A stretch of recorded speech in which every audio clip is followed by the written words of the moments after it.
चलिए बच्चा लोग, आज टॉपिक करते हैं access pressure inside a liquid drop. आप देख सकते हैं हमारे पास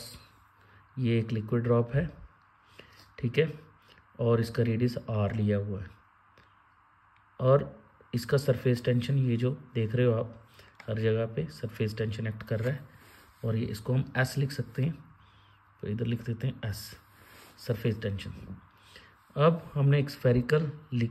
consider a spherical liquid drop जिसका रेडियस हमने आर लिया है और इसमें एस जो है वो सरफेस टेंशन एक्ट कर रहा है, ठीक है।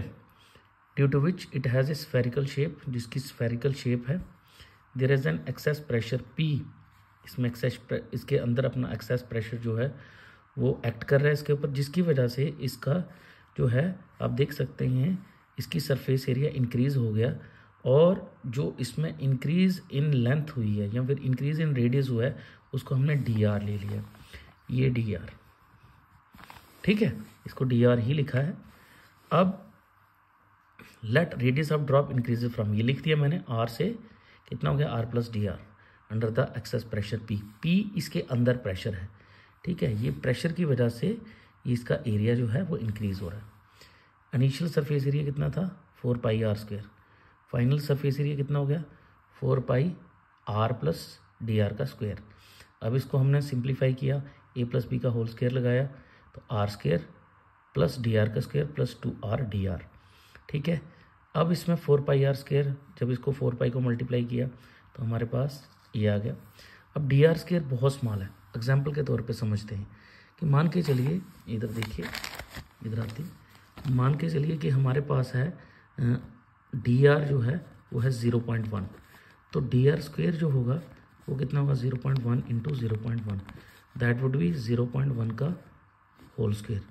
और ये आ जाएगा 0.01 जो कि इससे और छोटा हो जाएगा। आर अगर मान लो 10 सेंटीमीटर है तो उसके कंपैरिजन में 0.01 बहुत छोटा है, ठीक है, इसको हम नेगलेक्ट कर सकते हैं, इसीलिए हमने इसको यहाँ से नेगलेक्ट कर दिया और फाइनल एरिया आ गया हमारे पास 4 पाई। अगर इसको नेगलेक्ट किया, इसको 0 बनाया तो ये अल्टीमेटली 0 हो जाएगा, तो फाइनल एरिया कितना आ गया 4 pi R square plus 8 pi R D R. अब देखिए इंक्रीज इन एरिया, ठीक है, अब ये जो इंक्रीज इन एरिया है, इंक्रीज इन एरिया ये कितना आ गया final area minus initial area, तो फाइनल एरिया हमारे पास ये आ गया, इनिशियल एरिया हमारे पास ये आ गया, माइनस किया 4 pi R square, 4 pi R square cancel हो गया, 8 पाई आर डी आर आ गया। अब वर्क डन क्या होता है, वर्क डन सरफेस एनर्जी ही होती है, जो सरफेस टेंशन के अगेंस्ट एक्ट करता है वर्क डन, उसको हम सरफेस एनर्जी बोलते हैं। ये ऑलरेडी मैंने आपको पढ़ाया, तो उसका फार्मूला होता है change in area into surface tension. तो वर्क डन कितना हो गया 8 pi R D R into surface tension, but work done किसके बराबर होता है, ये तो आगे पहली इक्वेशन मान के चलते हैं, इसकी जगह पे ये वैल्यू पुट कर दिया हमने और फिर हम वर्क डन ये भी जानते हैं फोर्स इंटू डिस्टेंस होता है, अब या फिर फोर्स इंटू रेडियस होगा जो चेंज इन डिस्टेंस। ये देखिए ये हमारे पास जो डी आर आया था, ये वाला डी आर, ये D R D R D R D R हर जगह, तो हमने क्या ले लिया इसको, work done is equal to force into distance, distance मतलब D are.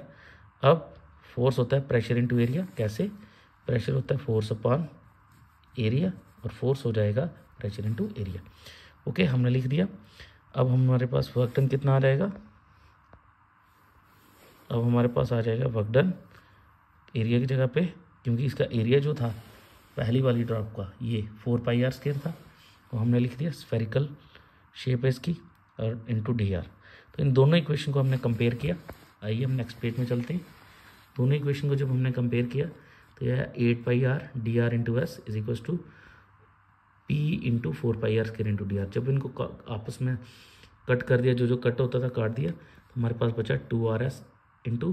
P into R square. तो ये आर का स्क्वायर और आर, ये एक आर कट गया तो बचा सिंपल ये आर इधर आ गया बाई क्रॉस मल्टीप्लाई में, तो P is equal to 2S upon R आ गया। तो this is the excess pressure inside the liquid drop.